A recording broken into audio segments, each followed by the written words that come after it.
Magandang umaga po sa atin lahat. Ah, nung pong nakaraang linggong ito katulad ni Neil, nasira ang aking laptop. Mabuti na nga lang at nakuha ko pang nung Friday lang 'yun eh. Nakuha kong maipagawa agad kahapon no na nawala yung kanyang display. Okay? At nung nagpunta po ako sa SM sabi sa akin ng service center ng Lenovo wala na pong warranty kasi 2 years lang, 3 years na po 'yan. Sabi ko, paano po mangyayari? Mga 30 to 45 days po bago natin makuha yung order. Wow. Tapos abutin po ng mga 10,000.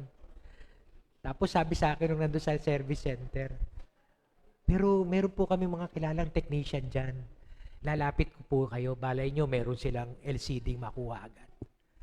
Ay sige po, di pinakilala ako doon sa isang technician. Sabi niya, teka, tatawagan ko po kung may supply tayo, may stock tayo niyan, LCD.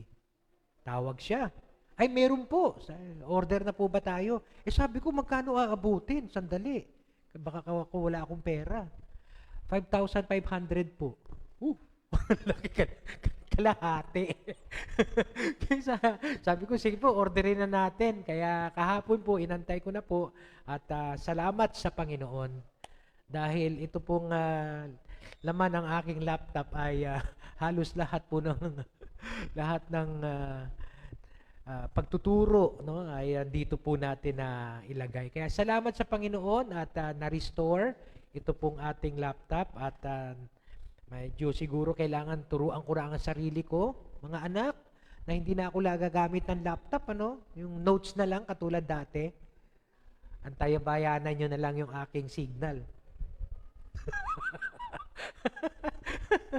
Dahil pinapanood ko yung mga replay po natin At kung minsan may mga delay, may mga ng posting, kaya pinagsisikapan naman ng ating worship team, ng tech team na maayos po yung ating presentation. At salamat dahil talagang ako po natutuwa sa presentation natin nasubukan nyo naman panoorin yung ating mga replays? Subukan nyo, ang ganda po ng presentation ng ating tech team doon, Kasama na po yung buong kaganapan ng ating gawain. Okay? So yun po yung mga napapanood ng ating mga kapatiran. Ayan, kaya balak po natin batiin yung ating mga kapatiran diyan. Okay? Sila Tita Ching sa San Mateo po, no? Tama po ba? Sa San Mateo. At saka siyempre si Joy at saka si Ate Sinta. Good morning ba sa kanila? Good evening ba? Good evening. Good evening. Yeah. Pero kasama natin sila. Salamat po sa patuloy niyong pagsama sa amin. At ganun din si Ate Tessie, Buanda at saka si Jekon sa pangarap. Okay? So salamat sa pagdalo ninyo sa gawain na yon. At si Ate Tess Galvez na nasa Quezon City at maging si Kuya Bien na nasa Laguna. Salamat po Kuya Bien sa pagdalo nyo sa ating gawain. Nasa Laguna po ngayon si Kuya Bien, pati na po si Ate Annabel, at maging si Lou. Andyan lang sa kanila. Siguro siya yung nag-aalaga kay Brie. At naghahanda. Ayan. Salamat po sa bawat isa na kasama namin ngayon sa ating gawain ng pagsamba at sa pagkakataong ito, pakikinig ng kanyang mga salita. Salamat din po sa bawat isang naririto na nagtsatsaga na dumalo linggo-linggo upang makapakinig ng gawain ng Diyos, ng kanyang salita, yung bang magiging gabay natin sa atin pong pang-araw-araw na buhay. Lalo na ngayon na tayo po'y nag-aaral patungkol sa panalangin itinuro ng ating Panginoon. Kaya muli po tayong mananalangin ang panalangin itinuro sa atin ng ating Panginoon. Tumayo po tayong lahat.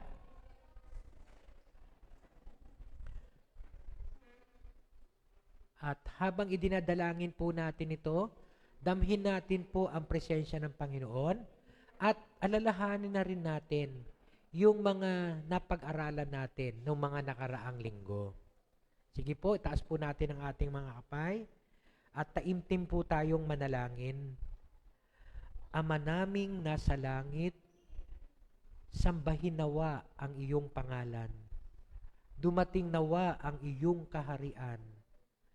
Masunod nawa ang iyong kalooban dito sa lupa tulad ng sa langit. Bigyan mo kami ng aming pagkain sa araw-araw at patawarin mo kami sa aming mga kasalanan tulad ng pagpapatawad namin sa mga nagkakasala sa amin. At huwag mo kaming hayaang matukso, kundi iligtas mo kami sa masama. Amen. Muli, Panginoon, dinudulog po namin sa iyo ang pag-aaral at pangangaral ng iyong salita, lalo't higit sa panalangin itinuro mo sa amin. Dalangin po namin, O Diyos, kumilos ka sa aming kalagitnaan, magpakahayag ka ng iyong kalooban, at ito nga po ang aming masunod sa aming mga buhay.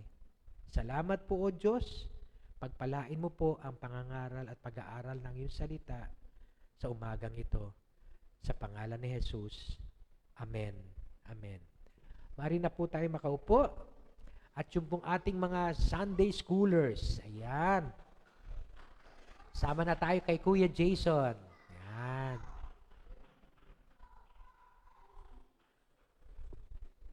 Okay. Katulad po nung ating mga napangkit ng mga nakaraang linggo, ang ating pong tema para sa 2 buwang ito hanggang po sa Setyembre ay yung tinatawag nating Lord's Prayer, yung panalangin tinuro ng ating Panginoong Jesus para sa kanyang mga alagad, ngunit mas magandang tawagin ito, the Disciples' Prayer.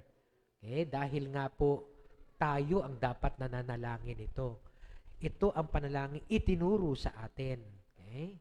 Sa Juan, Kabanata 17, nandun po ang Lord's Prayer. Nandun makikita natin ang panalangin mismo ng ating Panginoong Jesus sa ating Diyos Ama at makikita po natin kung ano yung mga tema ng kanyang pananalangin. Kasama na po doon yung pagkakaisa, pag-iingat sa atin. So, mapag-aaralan din po natin yon pagdating natin doon. Okay? Pero kung mapapansin po natin, nandun na po tayo sa ikalawang kahilingan. Kahilingan po ito, ha. Ano po yung unang kahilingan? Maalala niyo po ba kung ano yung unang kahilingan sa panalangin? Ano yung unang kahilingan? Sambahin nawa ang iyong pangalan. Ya? Yun po ay kahilingan yon. At yun po yung pinag-aralan natin noong nakaraan. Kasi yung una, Ama naming nasa langit. Yeah? So, pinag-aralan natin yun, ano? Yung pong pagsama na sa atin ngayon ng Diyos sa kanyang pakiging iisa tayo. Dahil noong araw, ang tumatawag lang ng Ama ay ang Israel. Ngayon, isinama na ng ating Panginoon ang lahat ng taong sasampalataya sa Kanya. Ama namin. Nasa langit ka. Yan. Napag-aralan din po natin na sa kabila na malayo ang Diyos sa atin, ang Diyos mismo ang gumawa ng paraan para tayo ay butin. Para tayo ay magkaroon ng ugnayan sa Kanya at maunawaan natin na meron siyang kinalaman sa ating mga buhay. Ngayon, ang sumunod na talata ay sambahin nawa ang iyong pangalan. At napag-aralan po natin noong nakaraang linggo yon na yung sambahin nawa ang iyong pangalan ay hindi lang isang pagsamba, pag-usal ng pagsamba, kundi isang panalangin. Okay? Sambahin nawa ang iyong pangalan dito sa lupa tulad ng sa langit. Dahil yung pagsamba na inuukol sa ating Diyos ay hindi tunay na pagsamba. Kaya nga kasama sa panalangin na itinuturo sa atin ng Panginoon ay maging dalangin natin na nawa, Panginoon, ang iyong pangalan ay masamba. Kung paano nasasamba dyan sa langit, masamba din dito sa lupa. Panalangin po yon. At yun po ay galing po sa mga Bible scholars. No? Natutuwa nga po ako na naging bahagi ako nung kanilang pagtuturo patungkol dito sa Ama namin. Dahil isa pong paglilinaw din sa aking isipan na yung pagsamba sa iyong pangalan ay isang panalangin din, isang kahilingan. Nawa, Panginoon, ang pangalan mo masamba. Kung paano sinasamba dyan sa langit, masamba din dito sa lupa. Panalangin, no? Kahilingan. So, hindi lang siya worship o pagsamba, kundi it's a request. It's a prayer, no? Na nawa, masamba din namin dito. Bakit? Napag-aralan po nung natin ng nakaraang linggo, maraming gumagamit sa pangalan ng Panginoon na walang kabuluhan o hindi nagpapakita ng kanilang pagsamba sa kanyang pangalan. Kaya nga, dalangin natin dapat ay, nawa, Panginoon, masamba ang pangalan mo dito sa lupa. Kung paano sinasamba ang pangalan mo dyan sa langit. Okay? Sa ngayong pagkakataon, meron pong ikalawang kahilingan at ito ay yung dumating nawa ang iyong kaharian. Kay Mateo at kay Lucas, pareho ang kanilang version. Dumating nawa ang iyong kaharian. Sa official liturgical version o yung Catholic version, mapasa amin ang kaharian mo. Ayan, di ba? Kaya lang, makikita po natin kaharian. Ginamit dyan parehong kaharian. Pero ano bang pagkakaunawa natin sa salitang kaharian? Pamilyar ba tayo sa salitang kaharian? Kasi sa isang sa isang pamahalaan, hindi po tayo lumaki sa isang kaharian eh. Tayo po ay nasa isang democratic form of government. Ang kaharian ay monarchical form of government. Na kung saan sa atin ang naghahari, hindi naman naghahari, ang namumuno ay presidente. Sa monarchical form of government, ang namumuno ay hari. Ayan. Kaya nga po, diba, nung araw may kasabihan, ituwid nyo ako kung tama ba yung aking pagkakaalala, ang sinabi ng hari, hindi mababali. Naalala niyo yun? Tama ba yung aking, tama ba yun? Salita ba? Ang salita ng hari, o ang utos ng hari. Parang ganun, something like that, ano? Pero meron tayong kasibahan. Kaya nga po, noong araw, ang mga tao ay sanay, lalo na ang Israel, sanay na sila ay pinamumunuan ng mga hari. Haring David, at sumunod na, no? Unang-una, sino unang hari ng Israel? Si Saul. Tama. Si Saul. Siya ang unang hari, pero sumablay siya. Kaya pinalitan siya ni Haring David. Si Haring Solomon at yung mga sumunod na ay yung mga anak ni Haring Solomon. Si Rehoboam. At sumunod nun, nahati po ang Israel. Okay? Nagkaroon po ng Juda at saka ng Israel. Ang Juda ay yun po ang pinamumunuan ng mga lahi ni David at yung Israel ay kung sino-sino lang ang nagahari. Kaya lahat po nung naging hari sa Israel o sa Northern Kingdom ay puro sablay po. Puro naging wicked, masasamang hari. Dito sa Juda, marami po ang naging sablay pero meron po ang naging matuwid na hari. Kaya makikita po natin, sanay na sanay sila, ang mga Israel, sa salitang kaharian. Tayo, hindi tayo sanay, kaya hindi natin alam kung ano ba nangyayari sa isang kaharian. Ano nga ba? Ay, nako, pagka sinabi ng hari, yun na yun. Hindi na nga nababali. Kaya nga po, ang Diyos ang siyang huhusga sa mga kaharian. Okay? Ngayon, ang isang panalangin na itinuro sa atin ng Panginoong Hesus ay, mapasa amin ang kaharian mo. Pero, parang pag sinabing kaharian, parang isang lugar, okay? Kingdom, no? Parang isang lugar, pero mas maganda yung pagkaka-version doon sa doktrina Kristiyana. Yan po yung naunang version pa, bago pa yung official liturgical version. Nang sinabi, mauwi sa amin ang pagkahari mo. Okay? Yun po ang unang salin noong Ama namin. Mula po doon sa sa original na bersyon. Okay? Mauwi sa amin ang pagkahari mo. So, kinikilala nila kung sino yung hari. Yun ang maganda dito sa bersyon na to, no? Kinikilala nila kung sino ang hari at yung pagkahari mo, mauwi sa amin. Mapunta sa amin. Kaya ito po ay naging panalangin na. Okay? Naging kahilingan. Yung pagkahari mo, O Diyos, mauwi sa amin.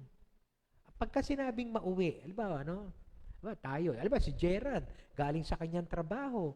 Pag nakauwi siya ng bahay niya, ano yung feeling, Gerard? Di ba? Ano yung damdam? Ano yung mararamdam natin pag nandun ka na sa sarili mong bahay? Ha? Relax, wow.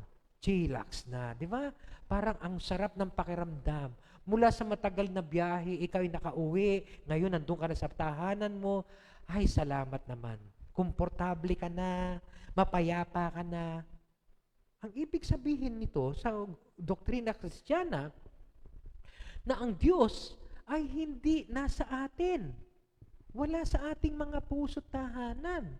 Kaya kasama sa panalangin na itinuturo ng ating Panginoon, idalangin ninyo na ang kanyang pagkahari ay mauwi sa inyo. Masama ninyo. Makasama nyo sa inyong mga puso, sa inyong mga tahanan, at yung Diyos na ating sinasamba ay maging komportable sa buhay natin.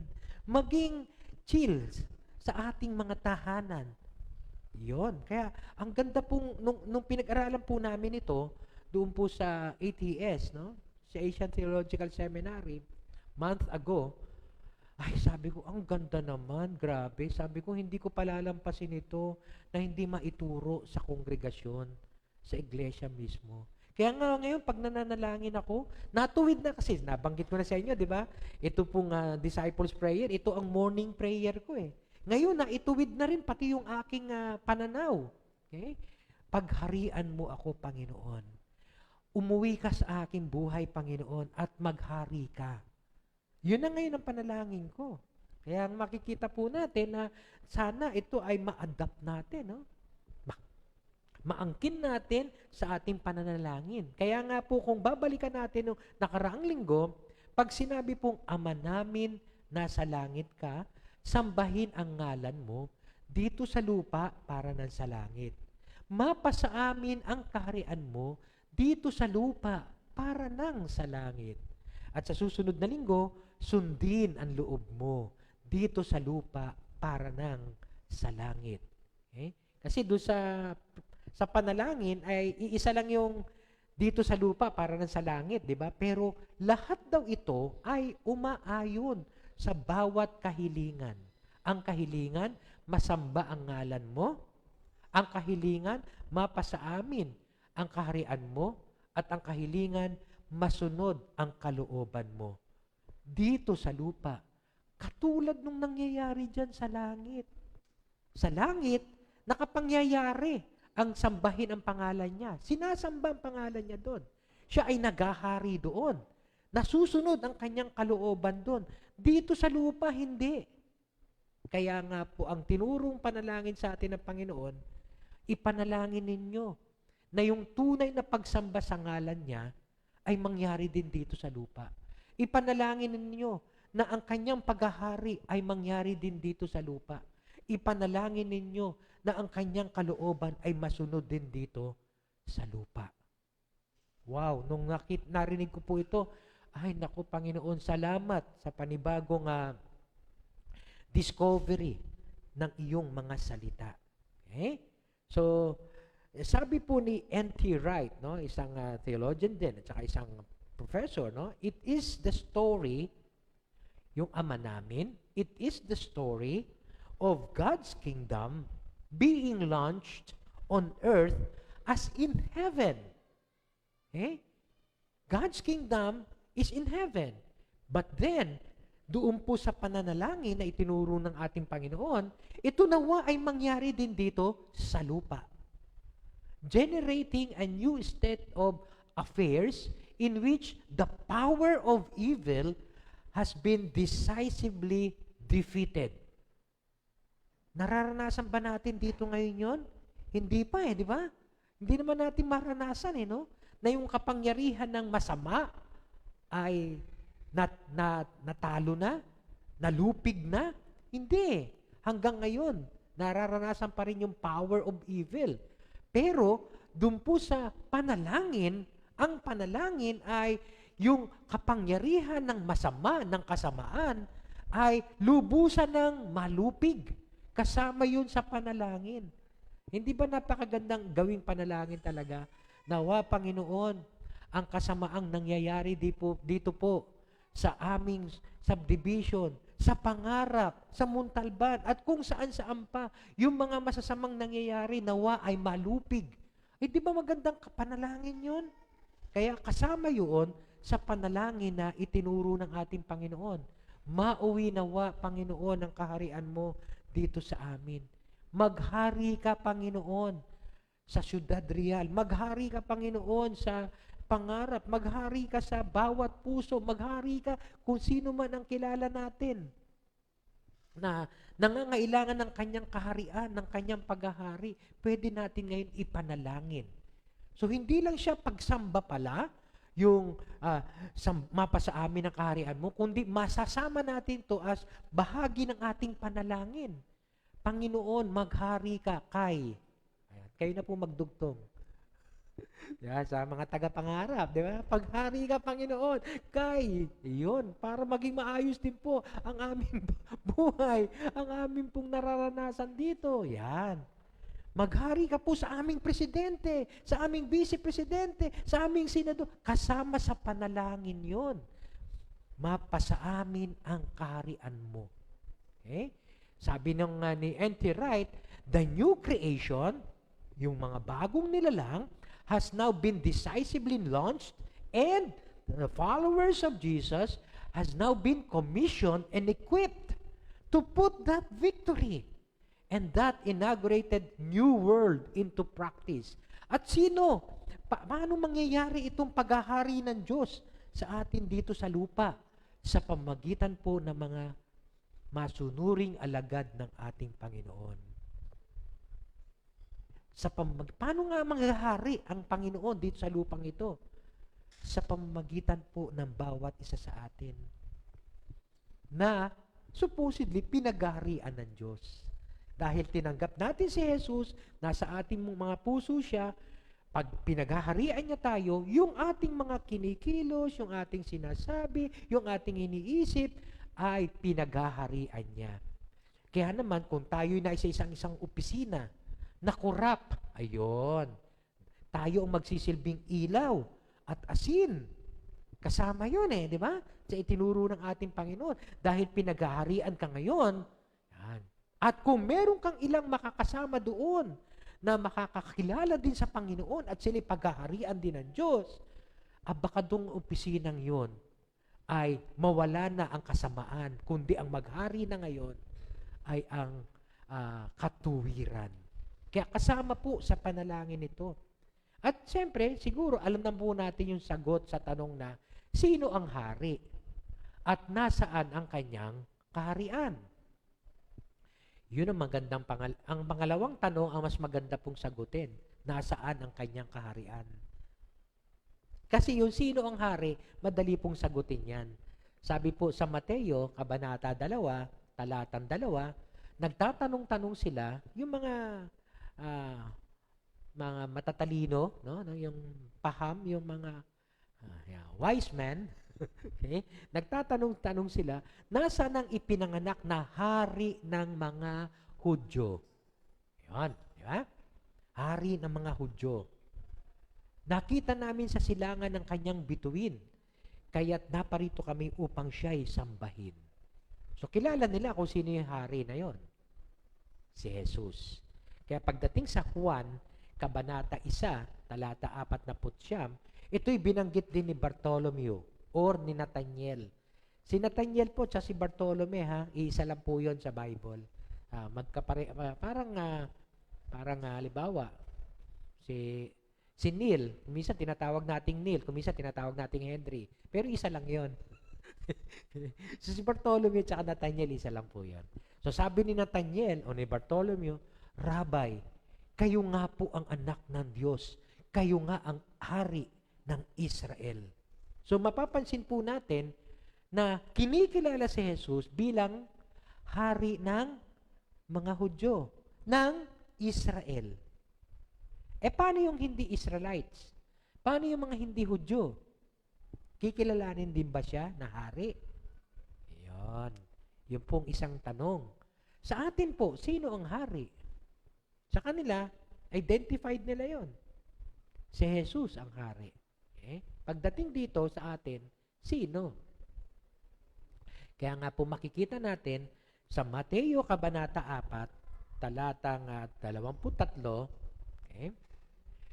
At Kabanata 9, talata 35, ganito ang kanyang sinasabi. Ang tinutukoy po dyan si Juan Bautista.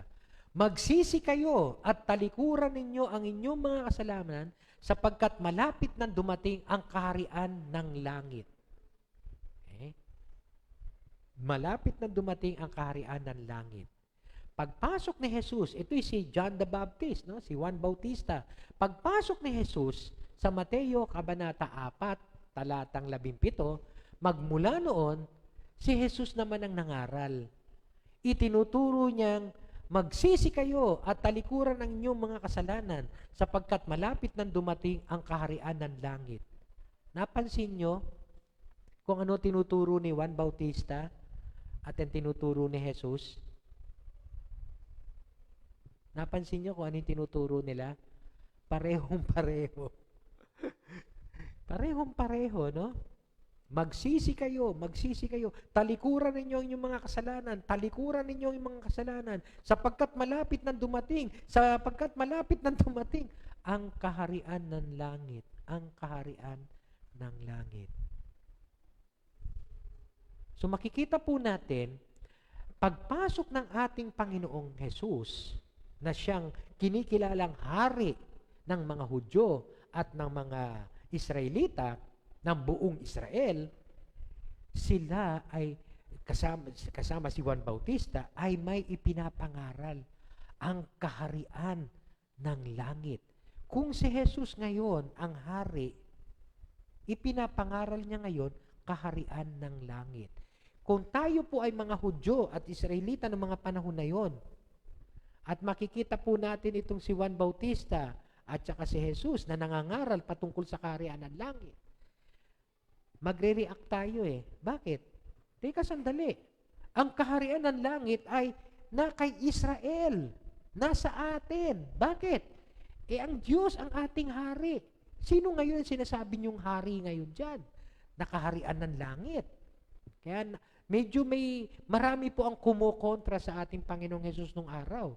Dahil magkaiba sila ng iniisip ng mga ordinaryong Hudyo. Ang mga Hudyo nung araw, ang iniisip nila ay ang Diyos ang naghahari sa kanila. Natotoo naman, dapat. Pero hindi nga nila hindi naman nila pinaghahari ang Diyos sa kanilang mga puso.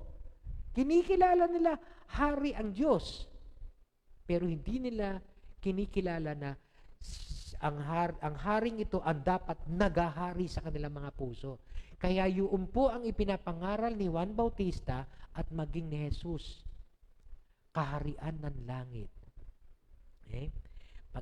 Pagdating po doon sa Mateo, Kabanatang 23 hanggang at saka Siyam, Kabanata Siyam, inilibot ni Jesus ang buong Galilea, nagtuturo siya sa mga sinagoga, at ipinapangaral niya ang magandang balita tungkol sa, ito maganda ng term niya, no?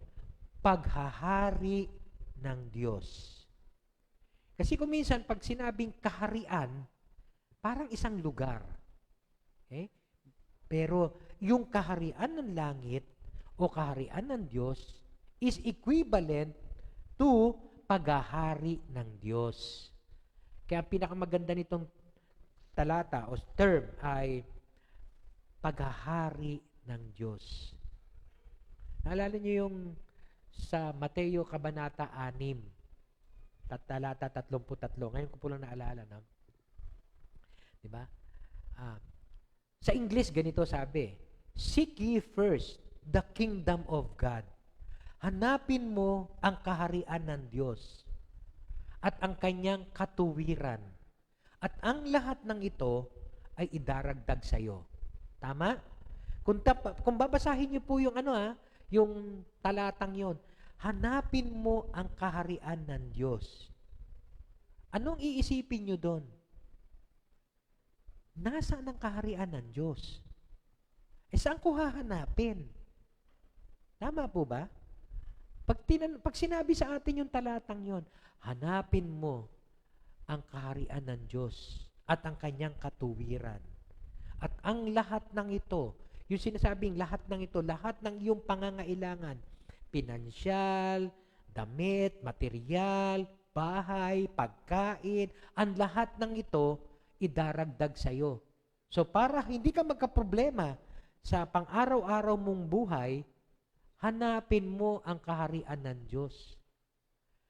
Ang tanong, Pastor, saan ko hahanapin yon? Saan nga ba makikita ang kaharian ng Diyos?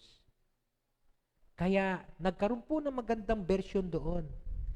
Kasi yun po naging tanong, hanapin mo. Kasi nga naman yung English, di ba? Seek ye first the kingdom of God. Hanapin mo ang kaharian. Masyadong literal ang pagkakasalin. Hanapin mo ang kaharian ng Diyos at ang lahat ng ito'y idaragdag sa iyo. Hanapin mo ang kaharian ng Diyos at ang kanyang katuwiran at ang lahat ng ito'y daragdag sa iyo. Alam niyo po, pinakamagandang salin, pag sumikapan mong pagharian ka ng Diyos at ng kanyang katuwiran at ang lahat ng ito ay idaragdag sa iyo. So, hindi mo kailangang hanapin kung saan-saan. Nasaan ba yung kaharian ng Diyos? Nasaan ba yung kanyang kingdom? Baka uwi ka sa enchanted kingdom. Wala doon. Kasi may kingdom eh. Kaya wala doon. Okay? Ang kaharian ng Diyos. Hanapin mo ang kaharian ng Diyos.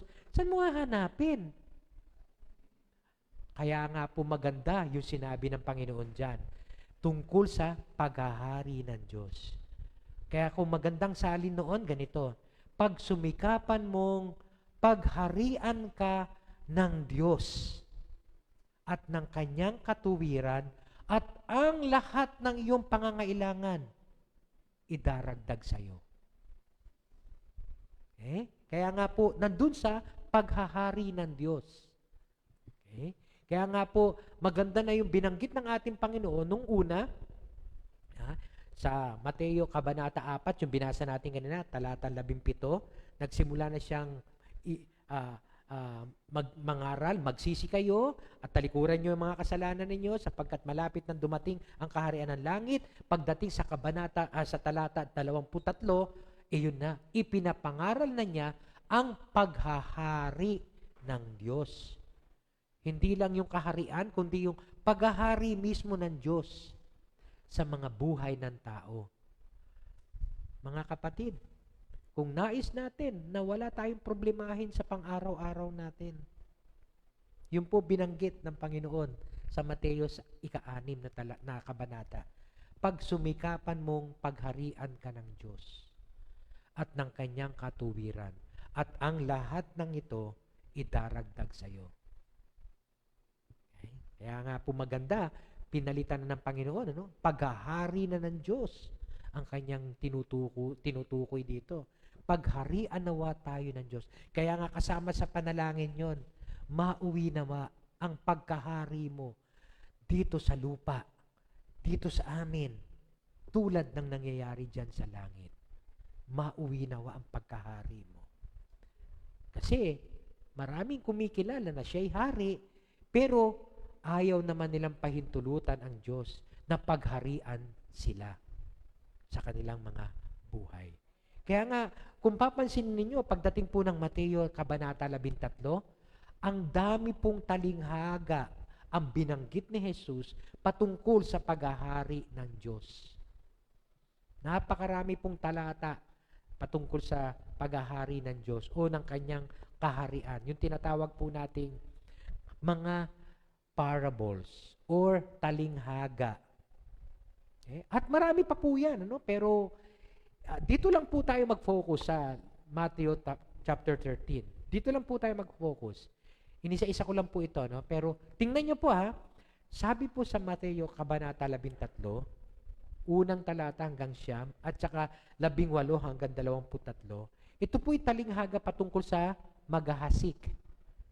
The parable of the sower. Naalala niyo yun? No? May isang magsasaka, may naghahasik ng mga binhi. So, yun ba, tawag dito, the parable of the seed. Okay? Merong binhi na isinasaboy. At merong iba, ang tawag dito, the parable of the soil. O palalinghaga patungkol sa lupa. Kung ako po tatanungin, mas gusto ko po yung talinghaga patungkol sa lupa. Kasi yung maghahasik, isa lang. At in-identify yon. It is the Son of Man. Okay? Yung pong binhi, iisa lang. Ito daw yung salita ng Diyos. Iisa lang yun eh. Pero yung soil, 4 na klase. Yung lupa, 4 na klase. Kaya yung magsahasik, nung isinaboy niya, sabi po ng Panginoon, ang kaharian ng langit ay tulad ng isang magsahasik na nagsaboy ng kanyang mga binhi. At merong mga binhi bumagsak sa mabatong lugar. Ayun na.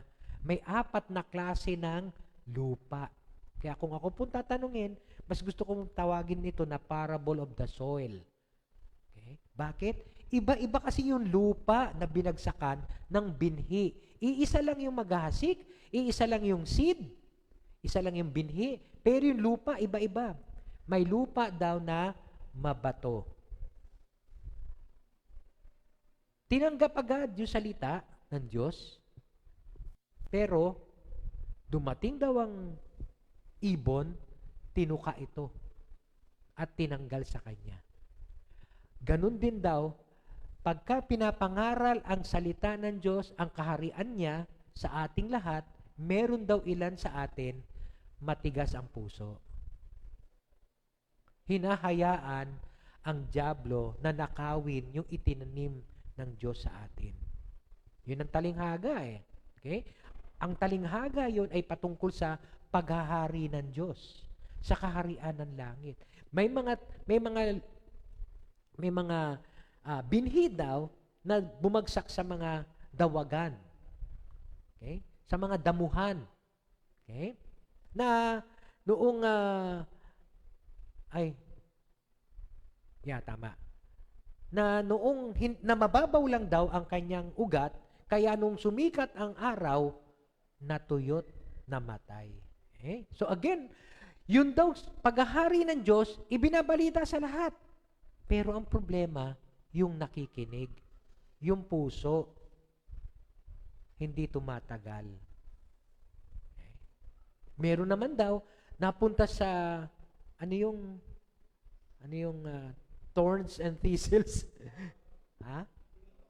Ayun pala yung dawagan niya. Salamat ha, yung dawagan. Na-choke daw. Nasakal. Okay? Kaya hindi nakapamunga. Nasakal eh. Okay? Hindi nakapamunga. Kaya ano nangyari? Okay? Hindi lumago. Yung paghahari ng Diyos sa kanyang buhay, hindi lumago. Pero meron daw iba, nakarinig patungkol sa paghahari ng Diyos, na saboy sa mabuting lupa. Ito daw mga mabuting lupa, ito yung may mabubuting puso na tinanggap din ang salita at pinahuntulutang lumago ang salita ng Diyos, ang paghahari niya sa kanilang mga buhay at sila ay namunga. Okay? Yun po yung talinghaga at patungkol yun po sa paghahari ng Diyos. Ibig sabihin, sa mundong ito, may 4 na klase ng nakikinig patungkol sa paghahari ng Diyos. May 4 na klase na nakikinig o may puso, may 4 na klase ng puso na tumatanggap sa paghahari ng Diyos. Ikaw ba yung hinayaan mo lang na nakawin din ng dyablo? Walang kwenta yan.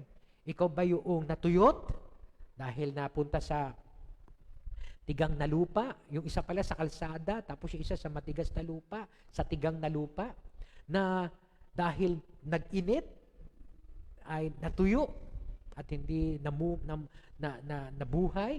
Ikaw ba'y doon sa mga napunta sa dawagan, ang puso mo ba ay nasasakal ng iba't ibang alalahanin sa buhay, pati na yung mga pleasures?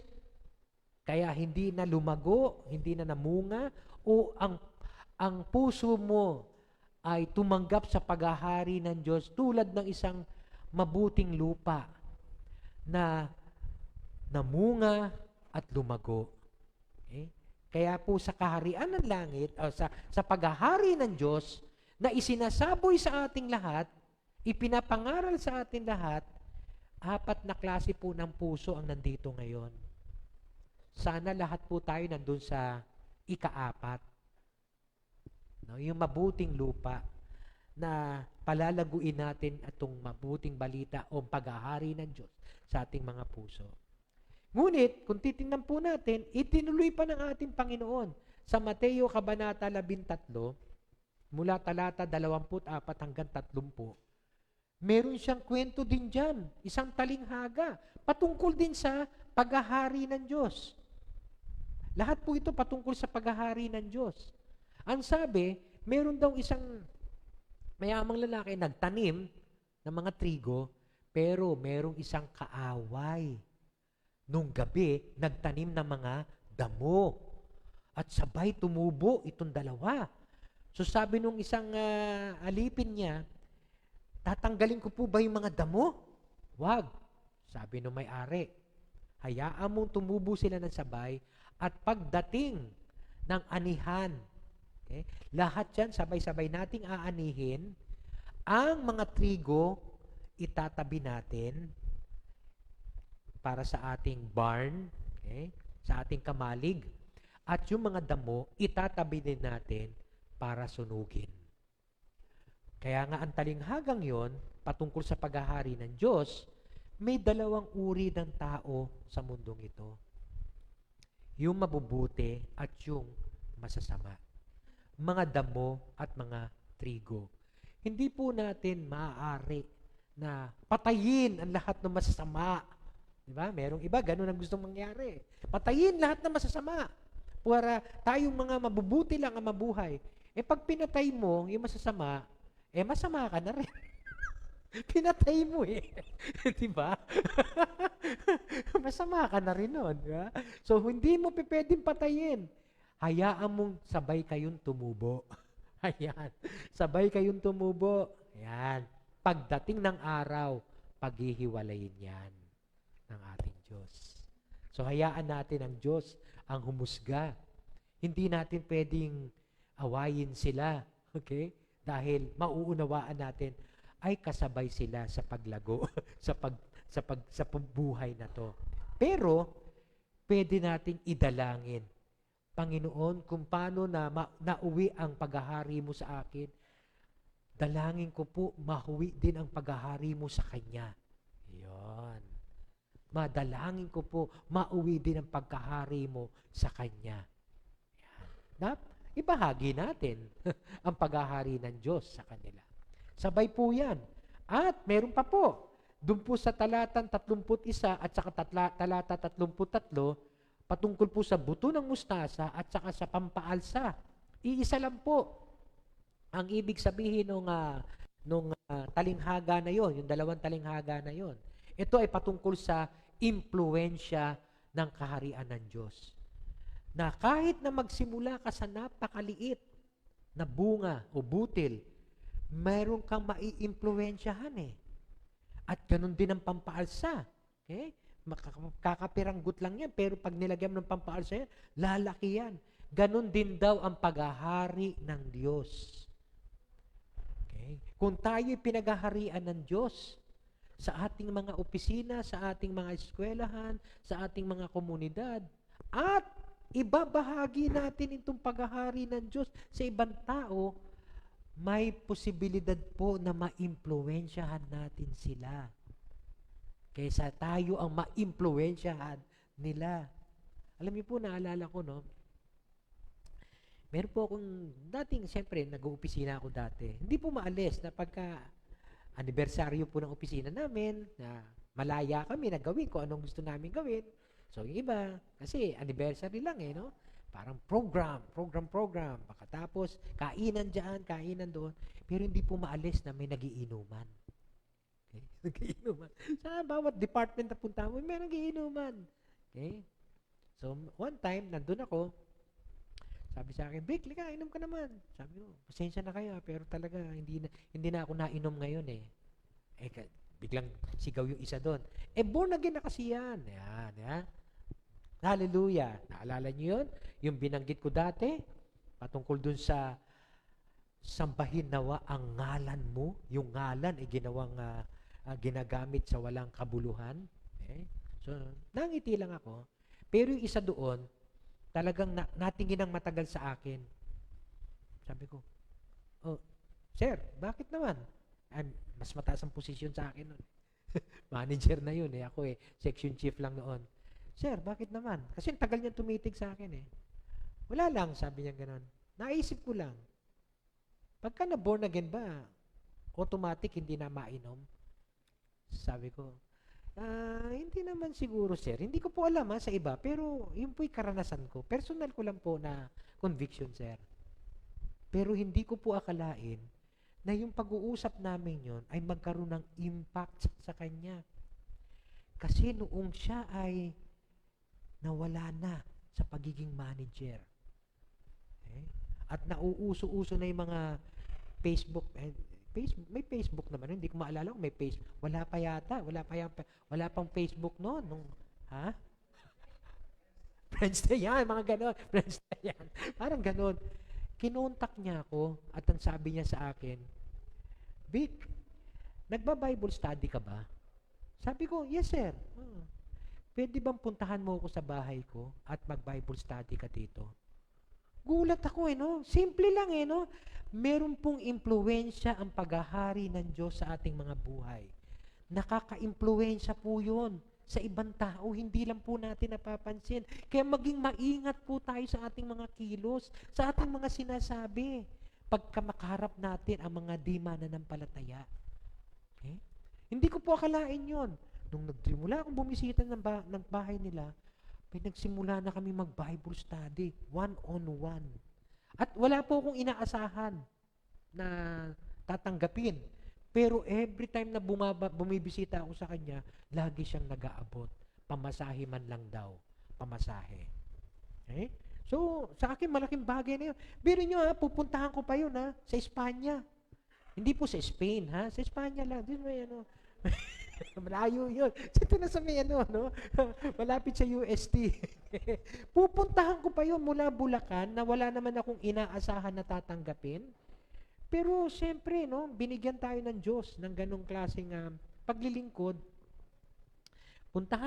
Pinuntahan ko. Tapos, hindi ko po akalain na yon ang simula ng pagbabago ng kanyang buhay. Kaya po, galing po yun sa inuman, Wag po nating iisipin na walang impluwensya yung pagiging born again natin sa mga taong nakapaligid sa atin. Naalala niyo po ba si Kuya Jaime?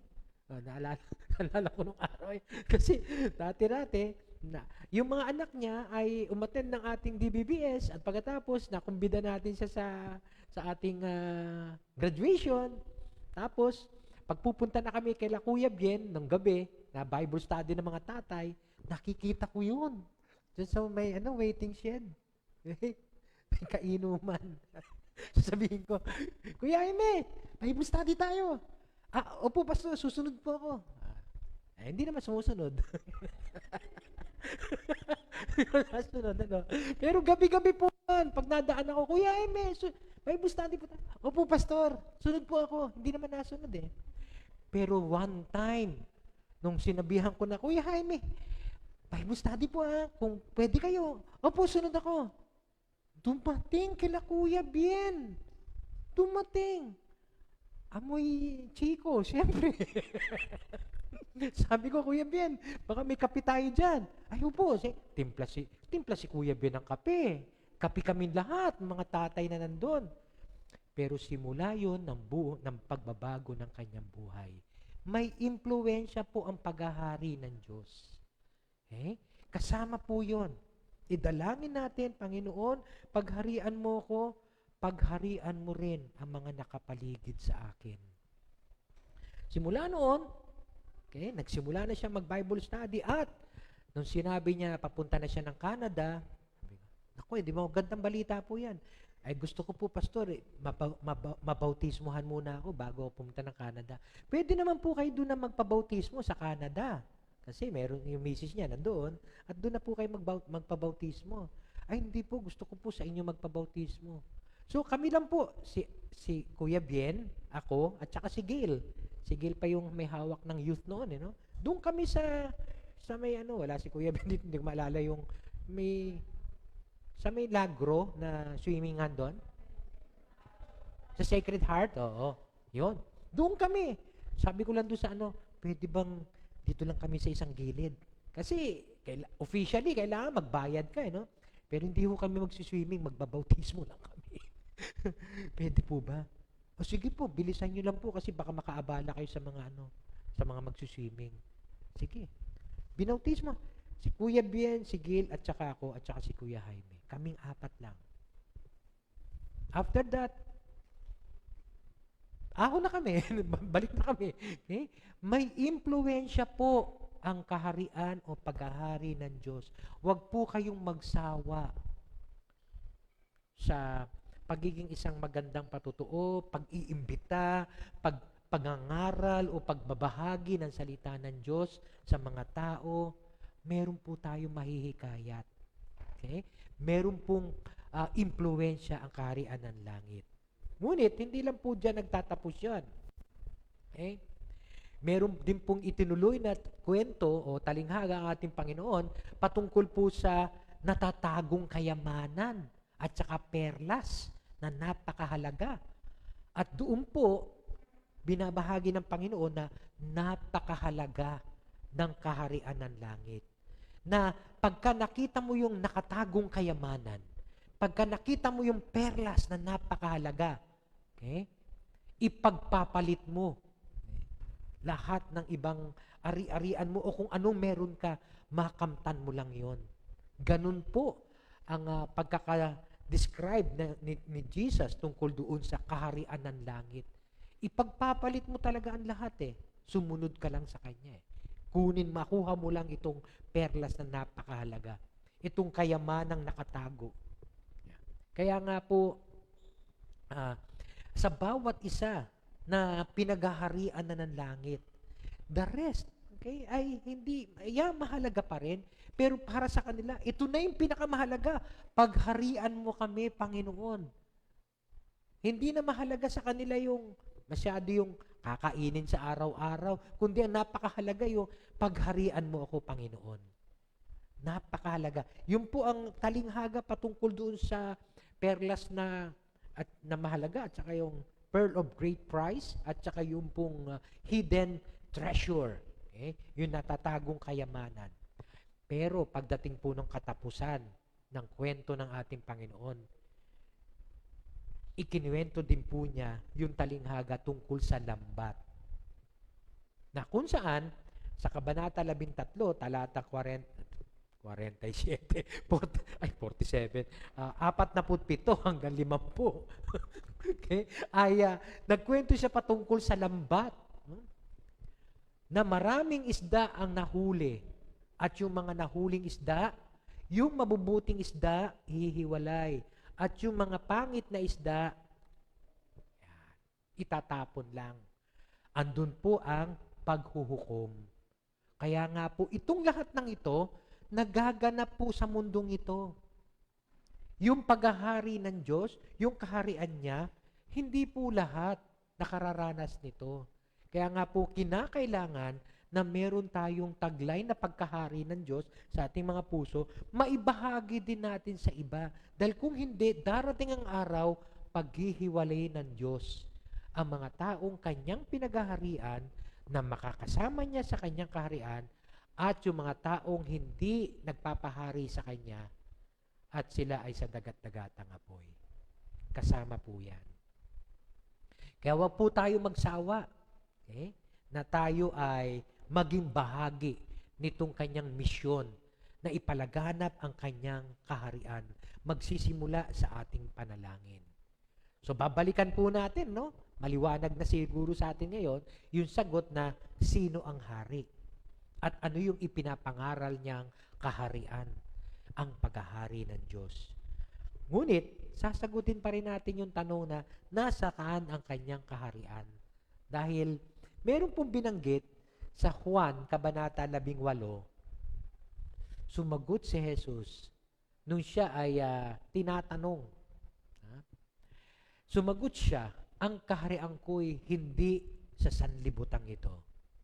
Kung ang sanlibutan ito ang aking kaharian, ipinaglaban sana ako ng aking mga tauhan upang hindi maipagkanulo sa mga Hudyo. Ngunit hindi mula sa sanlibutan ito ang aking kaharian. Parang sinasabi na hindi dito sa mundong ito ang kaharian ng Diyos. So wala sa mundong ito. Ano yung sinasabi kanina na mayroong kaharian, ano? Mapasa amin ang kaharian mo.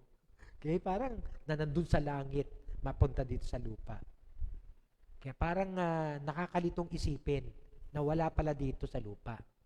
Pero binanggit po niya sa Lucas, Kabanata 17, talata 20 tsaka 21. Minsan, si Jesus ay tinanong ng mga Pariseo kung kailan darating ang kaharian ng Diyos. Sumagot siya, walang makikitang palatandaan ang pagdating ng kaharian ng Diyos. At wala ring magsasabing, narito na o naroon na, sapagkat ang kaharian ng Diyos ay nasa inyo. Medyo nakakalito, no? Kanina, sabi niya, wala sa sanlibutan ito. Ngayon, binabanggit niya, nasa inyo ang kaharian ng Diyos. Teka, dito po nabuo ng mga Bible scholars yung tinatawag na ang kaharian ng Diyos is the now and the not yet. The now and the not yet. Theological term po yan na ginagamit ng mga Bible scholars. Kung tatagalugin ko po, ang kaharian ng Diyos ay ngayon, ngunit hindi pa ganap. Kasi sabi kanina, nasa langit ang kanyang kaharian, ang kaharian ko'y hindi sa sanlibutan ito. Pero, nasa atin din pala ang kanyang kaharian, sapagkat ang kaharian ng Diyos ay nasa inyo. So, paano natin maipapaliwanag ito? No? Nasa langit ang kanyang kaharian, wala daw sa sanlibutan ito, pero ang kaharian niya ay nasa atin daw. Yung pong nauna na nasa langit ang kanyang kaharian, wala sa sanlibutan ito po yung hindi pa ganap na tinutukoy. The not yet. At yung sapagkat ang kaharian ng Diyos ay nasa inyo, yun yung nararanasan natin ngayon, ito na yung tinatawag nilang the now. Ang paghahari ng Diyos ay nandito na sa mundong ito, sa pamagitan ng bawat isa na sumasampalataya sa Kanya at pinahintulutan siyang pagharian sila. Tayo yun. Panginoon, maghari ka sa buhay ko. Pagharian mo ako, Panginoon. So, ang paghahari ng Diyos ay nandito na. It's the now. Pero, magkakaroon ng ultimate, yan, paghahari ang Diyos sa Kanyang muling pagbabalik. Yun yung the not yet. The now and the not yet. Ang kaharian ko'y hindi sa sanlibutan ito. Sa susunod na muli kong pagbabalik, nababanggit ko po sa inyo, di ba? Yung unang pagpunta ng ating Panginoon dito, okay? Yung first advent niya, yung unang pagpunta niya, yung ipinanganak siya, yung ipinagdiriwang natin tuwing araw ng Pasko, okay? Yun po ay para ipakilala sa atin na si Jesus ay Diyos, siya ang tagapagligtas, siya ang Panginoon. Sa susunod na dumating siya, ang kanyang pagbabalik, magpapakilala na siya bilang hari. Bilang hari. Okay? Kaya nga po yung kaligtasan ay nasa panahon natin ngayon. Today is the day of salvation. Hindi yung pagdating ng Panginoon. Pagdating ng Panginoon, paghahari na niya ang darating doon. Kaya ang sino man na nasa mga mabubuting isda, okay, ang mga sino mang na trigo, patalinghaga ko pong sinasabi ito, okay, ang sino mang pinaghaharian ng Diyos, pagdating niya, kasama sa kaligtasan. Pero yung hindi po pinaghaharian ng Diyos sa panahon natin ngayon, danaw, pagdating niya, kasama doon sa susunugin. Kaya nga po ngayon, palamang malalaman na natin kung saan tayo pupunta. Hindi yung pagdating ng ating, saan kaya ako pupunta? Sa langit, sa impyerno? Siguro dapat magpakabuti ako. Hindi po yun ang tinuturo ng Panginoon. Ang tinuturo niya, magkaroon tayo ng pananampalataya sa Kanya, sa Kanyang ginawa, upang tayo'y hindi mapahamak at magkaroon tayo ng buhay na walang hanggan. Okay? Manampalataya tayo sa Kanyang ginawa. At kapag tayo naman ay may pananampalataya na sa Kanya, good works naman will follow. Gagawa't gagawa ka ng mabuti. Kasi magiging magandang halimbawa ka sa tao. Paghaharian ka ng Diyos, kaya gagawa ka ng mabuti. Doon pa lang po papasok ang good works. So talagang mahalaga po ay pananampalataya. Ngayon, ang sino mang may pananampalataya sa ating Panginoon, sa muling pagbabalik niya bilang hari, ayun na, kasama sa kanyang kaharian. Ngunit yung hindi po sumasampalataya, nakakalungkot mang isipin. Ayaw man natin, of course, ayaw natin silang husgahan. Ayaw natin silang sabihin na mabuti nga sa inyo pagdating ng araw. Hindi po, no? Hindi dapat ganun ang ating puso. Pero nasa desisyon po nila yun Sila ang magde-decide doon Kaya nakakalungkot pong isipin. Kaya nga tayo dapat patuloy nating ipapanalangin, Panginoon, maghari ka sa akin. At nawa maghari ka rin po dito. Yan, sa mga kamag-anak ko. Yan. Kasama yun na ipinapanalangin natin. Kaya nga itinuro sa atin ng Panginoon yun. Nawa matutunan po nating idalangin itong Ama namin na itinuro niya. Upang nang sa ganoon ay sa pagbabahagi natin ng salita sa ibang tao, sa mga kamag-anak natin, sa mga mahal natin sa buhay, ay pagharian din nawa sila ng Diyos. Dahil nakakalungkot mang isipin, ayaw man natin sabihin, pero ang sino mang hindi sumasampalataya sa Panginoon, wala pong buhay na walang hanggan. Mapapahamak po talaga. Katulad ng binabanggit sa John 3:16. Ang pananampalataya po ang siyang susi upang tayo ay makarating sa langit. Okay? Kaya nga po binanggit uli ni N.T. Wright, there is no doubt that Jesus made this kingdom of heaven or kingdom of God the central theme of His proclamation. Okay? Ito po ang naging sentro ng kanyang pangangaral. And that He meant by it that the long-awaited kingdom or rule of God, which involved the salvation of Israel, the defeat of the evil, and the return of Yahweh Himself to Zion, was now at last happening. Ito na. Nandito na. But then, the not yet. Darating pa yon. Yung tunay na paghahari ng Diyos. Darating po ang panahon na sa ating mundo, ang ating pong Diyos mismo ang maghahari sa atin. Darating po ang panahon na yon. Darating po yon. Sinasabi po niya yon sa kanyang mga salita. Pero nagsisimula na po siyang maghari ngayon. There is the now. Nagsisimula na siya sa pamagitan po ng mga taong sumampalataya sa Kanya. Pero hindi pa po lahat ng tao sumasampalataya. Kaya pagtsagaan po natin silang ipanalangin, bahaginan ng salita ng Diyos. At pagdating ng araw, sa muling pagbabalik ni Jesus bilang hari, doon na po magkakaroon ng paghuhukom. Ang kanyang mga sumasampalataya sa Kanya, kasama sa Kanyang paghahari, sa Kanyang kaharian, the long-awaited kingdom, okay? At yung hindi po sumasampalataya, nakakalungkot mang isipin. Pero doon po sila sa dagat-dagatang apoy. Kaya kung makikita po natin, ang sentro ng itinuturo ng ating Panginoon, ang sentro ng mensahe niya, it's all about the kingdom of God. It's all about paghahari ng Diyos. Paghahari ng Diyos. Di po ba ang ating Panginoong Hesus namatay? Di ba? Inilibing. Nabuhay na muli. Nagpakita sa kanyang mga alagad. Okay?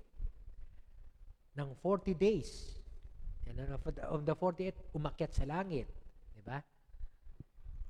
Ano sa palagay nyo ang mensahe ng Panginoon pagkatapos ng mga yon? Nung pagkatapos niyang mabuhay na muli at nagpakita uli sa kanyang mga alagad.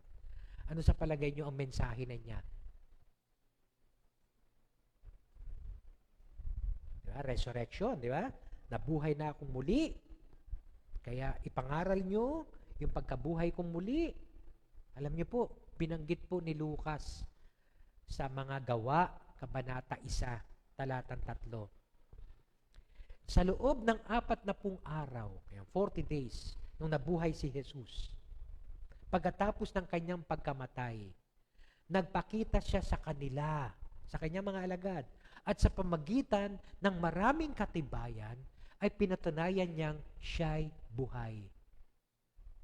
Pero pagkatapos po nun, nagturo pa rin siya sa kanila. Ano po ang kanyang itinuturo?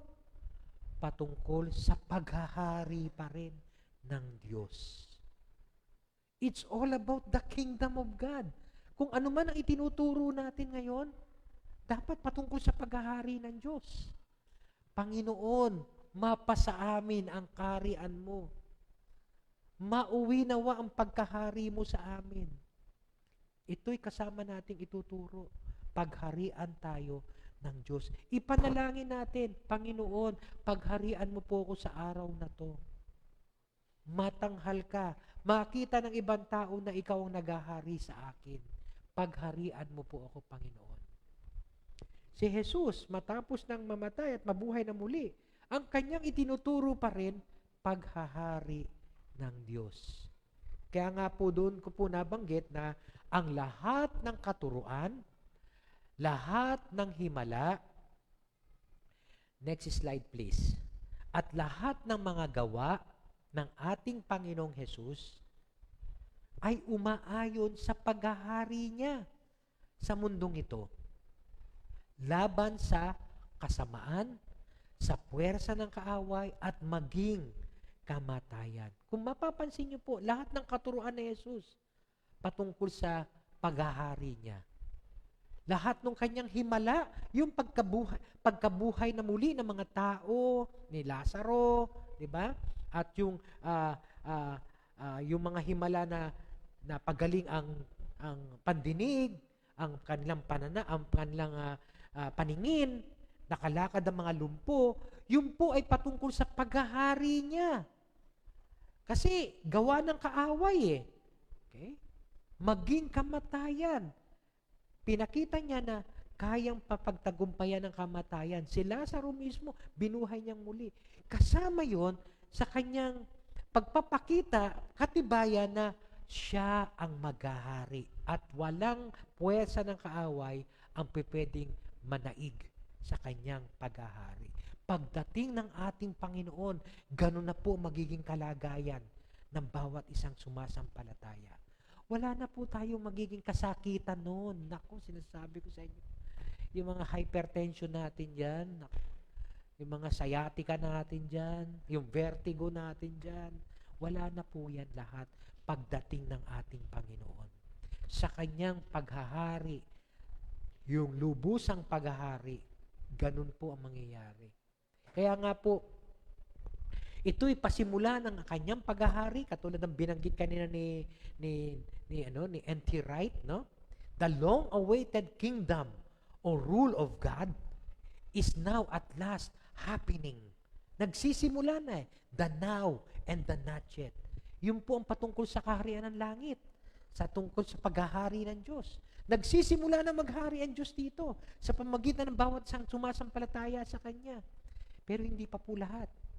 Pero darating ang panahon na tunay na siya ang hari at lahat ng nasasakupan niya ay tunay na nagpapasakop at pinaghaharian niya.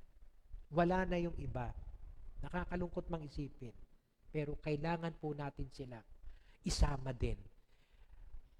Ipanalangin natin sila at ibahagi din natin sa kanila ang kaharian ng Diyos. Okay? Kaya nga po, itong mapasa amin ang pagkahari mo, mauwi sa amin ang pagkahari mo, ito po ang panalangin itinuro ng ating Panginoon upang maging bahagi ng ating kahilingan na pagharian niya ang ating mga tahanan, ang ating komunidad, ang ating bayan, at maging ang ating bansa. Ipanalangin po natin to.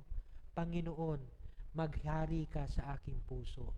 Panginoon, maghari ka sa aming pamilya. Panginoon, maghari ka sa aming komunidad. Panginoon, maghari ka sa aming probinsya, sa aming bayan. Panginoon, maghari ka sa aming bayan, sa aming bansa.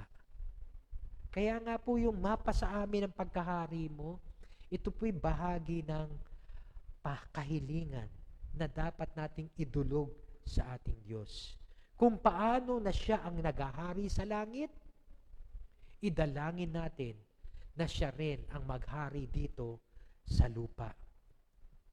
Kung si Jesus ang naghahari sa ating mga tahanan, kung si Jesus ang naghahari sa ating mga pamayanan, kung si Jesus ang naghahari sa ating bayan at bansa, sigurado magkakaroon tayo ng pagkakasundo. Sigurado yon, magkakaroon tayo ng pagkakaunawaan. Sigurado magkakaroon tayo ng pagkakaisa at pagsasama-sama. Ngunit, kung meron pong hindi pinaghaharian ng Diyos sa kanyang puso, makikita po natin, hindi po magkakaroon ng pagkakasundo. Hindi magkakaroon ng unawaan. Bakit? Hindi mo pinahintulutan ang Diyos na maghari sa iyo. Ang naghahari sa iyo ay yung sarili mo. Yan. Kaya nga po, kasama dapat na prayer yon. Panginoon, mapa sa akin ang kaharian mo. Panginoon, mapa sa akin ang pagkahari mo. Mauwi sa akin. Maging komportable ka dito sa akin, Panginoon, na maghari ka. Okay. So, again, para sa huling mga talata, paano natin tunay na may dadalangin ang mapa sa amin, ang pagkahari mo? Una, magpasakop tayo sa kanyang paghahari sa ating buhay. Unahin natin ang ating mga sarili. Idalangin natin yon, Panginoon, pagharian mo po ako. Ikalawa, isulong natin ang paghahari niya sa lugar kung saan tayo nilagay ng Diyos. Isulong natin ang paghahari niya, halimbawa sa opisina natin.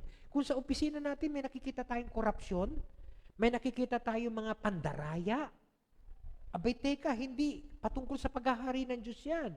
Maging malinaw tayo na maging bahagi tayo ng pagsusulong ng Diyos na maghari din siya sa ating mga opisina, sa ating mga eskwelahan, sa ating pamayanan, kung meron po tayong alam, nakabuktutan, na ginagawa sa ating barangay o sa ating pamayanan o sa ating bansa. Maging vocal po tayo at sabihin natin, may pandarayang nangyayari. Siguraduhin lang po natin na may talagang pandarayang nangyayari. Dahil kung wala, abay baka naninirang puri lang tayo, di ba? Tayo may sala nun. Siguraduhin natin. Okay? Kasi dapat isinisiwalat din natin kung anong katotohanan, kung anong katarungan, kung anong katuwiran, at dapat tanggalin din natin ang anumang pangdadaraya dahil yun ay bahagi ng paghahari ng Diyos. Na ang ating bayan ay pagharian din niya. Nandun ka sa eskwelahan at alam mo may pandarayang nangyayari at magsasawalang kibuka, hindi mo na isulong ang paghahari ng Diyos sa lugar mo. Kung saan tayo nilagay ng Diyos, isulong natin ang paghahari niya. Pairali natin ang paghahari niya. No offense po noong araw, Noong ah, si Kuya Ed Chan, ang siyang presidente ng ating homeowners pa noon. Isa sa mga ginawa niyang mabuting bagay ay yung itipunin niya ang lahat ng mga leaders sa bawat civic and religious organizations. So kasama po ako doon sa meeting. Tapos sa meeting, pinaghahandaan po namin noon yung piyesta. So meron pong nag-suggest, patawarin niyo po ako pero hindi ko na po maalala kung sino. At kinalimutan ko na rin. No? Pero sabi niya, bakit hindi tayo magpatupada sa piyesta? Malaki kikitain natin dyan. At malaki ang papasok na pera para sa ating homeowners association at sa barangay natin. Okay? Patupada. Alam niyo po yung patupada? Sabong. Yan. Okay? So para sa akin, teka, matuwid ba yun? Tama ba yun? Nandun ako. Okay? Ako po ay talagang tumanggi. Sabi ko, Kuya Ed, kung magpapatupada po tayo, nakikita ko po na hindi po magiging mabuting halimbawa ito sa mga kabataan natin. Kasi magiging bukas sa kanila na okay lang pala sa mga opisyalis natin na mayroong pasugalan, na mayroong patupada, na may pasabong, na may kasamang sugal. Kaya tumatanggi po ako na wag po tayo, sana na hindi po mangyari yung patupada na yan. Okay? Mabuti naman, sinunod ako ni Kuya Ed. Yun po ang isang halimbawa na sinasabi ko na kung saan tayo nilagay ng Diyos, wag nating pahintulutan na ang maghari ay masama. Isulong natin ang paghahari niya sa lugar na kung saan tayo nilagay ng Diyos. Sa eskwelahan man yan, sa komunidad man yan, sa opisina man yan, o kahit saan pa man tayo nilagay ng ating Panginoon. Isulong natin ang paghahari niya. Nananalangin nga tayo, Panginoon, maghari ka sa akin at maging dito sa kaibigan ko. Pero alam mo, yung kaibigan mo, nandaraya sa palengke, yung timbangan niya, ay, inaayos niya, no? Teka, sandali, sabihan mo, ate, huwag kang mandaya. Alam mo, pagka hindi ka nandadaya, lalo ka pang pagpapalain ng Diyos. Pagka ganyan, hindi ka i-bless ni Lord. Okay? Isulong natin ang paghahari niya. Kung may alam tayo nangyayaring kadayaan dito sa ating bansa, isulong natin yon. Pero kung wala, teka, at narinig lang natin, hayaan mo yung mga nagsasabing may pandaraya nangyari, sila ang magsulong. Kasi sila ang saksi. Pero kung ikaw, narinig mo lang yon, tapos ikakalat mo, tapos wala kang ebidensya, teka, baka mamaya paninirang puri lang yon, nadamay ka na. Kaya dapat maging malinaw po sa atin bilang mga Kristiyano ang pagsusulong ng paghahari ng Diyos. Malay mo kung naninirang puri lang yon, dumamay ka sa Kanya, edi hindi mo rin isinulong ang paghahari ng Diyos. Ako lagi ko po challenge yun. Pag may nagsasabi na nagkaroon ng dayaan, kung may alam po kayong dayaan, ireklamo nyo po. Sabihin nyo po. Huwag nyo pong sabihin lang sa ibang tao. Ireklamo nyo. Talagang ikaharap nyo yung mga ebidensya para hindi mangyari yung ganong pandaraya. Para hindi mangibabaw o maghari. Isulong natin ang paghahari ng Diyos. Yan po ang isang dapat nating gawin para tunay na maidalangin natin yung mapasa amin ng pagkahari mo. At ang huli, kasabikan natin na ang kanyang pagbabalik bilang hari, kasabikan natin yon. Panginoon, dumating ka nawa. Panginoon, maghari ka na upang lubusang maitaguyod ang kanyang kaharian dito sa lupa. Kasi merong iba, natatakot pa rin no? Na dumating na si Jesus. Ba't natatakot tayo? Kung talagang tayo'y nakahanda sa kanyang muling pagbabalik. Sa kanyang muling pagbabalik, siya na ang tunay na maghahari sa lahat. Kaya naman wala na pong magiging kasamaan noon. Kaya kasabikan natin yung kanyang muling pagbabalik. So bilang hamon po sa ating lahat, ang panalangin mapasa amin ang pagkahari mo ay isang bukas na paanyaya sa ating Panginoong Hesus na sakupin ang ating mga puso. Pagharian tayo at kilalanin siya bilang hari ng ating buhay. dapat rin nating ipakilala siya sa ibang tao upang sila man ay makaranas ng kanyang paghahari at maging ganap ang kaharian ng Diyos dito sa lupa para nang sa langit. Manalangin po tayo. O Panginoon, patawarin mo po kami, Lord, kung nakakaligtaan po namin sa aming pananalangin na kami pagharian mo. Patawarin mo po kami, Panginoon, kung ang nasusunod pa rin ay ang aming mga sarili. Patawarin mo po kami, Panginoon, kung hindi po na isasakatuparan namin sa aming mga buhay. Hindi nakikita ng ibang tao ang paghahari mo po sa aming buhay. Patawarin mo po kami, Panginoon. Patawarin mo rin kami, Panginoon, kung hindi namin na isusulong ang pagkahari mo sa mundong aming ginagalawan. Patawarin mo kami, Panginoon, kung kami nagsasawalang kibo, kung meron kami nakikitang mga kabuktutan, mga kasamaan na nangyayari sa aming paligid. At kami tumatahimik lang. Ngunit kami mismo ay mga saksi. Patawarin mo po kami, Panginoon. Nawa, O Diyos, maghari ka sa aming mga buhay. Maisulong nawa namin ang pagkahari mo sa mundong aming ginagalawan. At nawa, lagi naming kasabikan na sa muli mong pagbabalik bilang hari. Wow! Lahat ng kasamaan ay malulupik na. At tunay na mararanasan namin ang kasaganaan, ang lubusang kapayapaan at kaginhawahan sa piling mo. Salamat, Panginoon, sa pagtuturo mo sa amin ng panalangin ito. Nawa maging bahagi ito lagi ng aming panalangin sa araw-araw. Mauwi sa amin ang pagkahari mo. Pagharian mo kami.